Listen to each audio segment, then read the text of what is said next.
అసలు రహస్యం. శ్రీపురం జమీందారు తన దగ్గరకు పనిచేయడానికి వచ్చే వాళ్ళను 3 ప్రశ్నలు అడిగి వాటికి సరైన సమాధానం చెప్పిన వాళ్ళను మాత్రమే పనిలోకి తీసుకునేవాడు. ఒక్కొక్కసారి ఆయన ప్రశ్నలు అతి సామాన్యంగా ఉండి సులభంగా జవాబు చెప్పగలిగేలా ఉండేవి.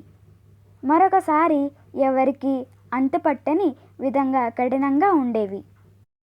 చెంగయ్య అనే చెవిటివాడు ఒకసారి ఆయన దగ్గరకు పని కోసం వెళ్ళాడు. జమీందారు వాణ్ణి పరీక్షగా చూసి, ఒకసారి పోయినా సులభంగా సంపాదించుకోగలిగినది ఏది అని ప్రశ్నించాడు. డబ్బు అన్నాడు చెంగయ్య. ఒకసారి పోతే మళ్ళీ ఎప్పటికీ దొరకనిది ఏది అని ప్రశ్నించాడు జమీందారు. రాత్రి పగలు అన్నాడు చెంగయ్య తడుముకోకుండా.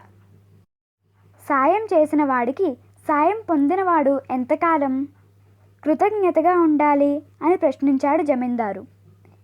బ్రతికినన్నేళ్ళు అన్నాడు చెంగయ్య. జమీందారు ఆ జవాబులకు చాలా సంతోషించి చెంగయ్యకు పని ఇచ్చాడు.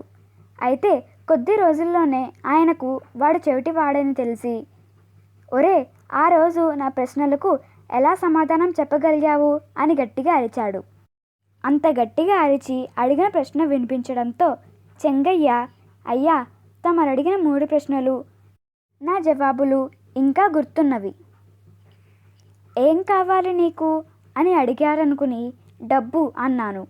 నువ్వు ఎప్పుడు పని చేయగలవని అడిగారనుకుని రాత్రి పగలు అనేశాను.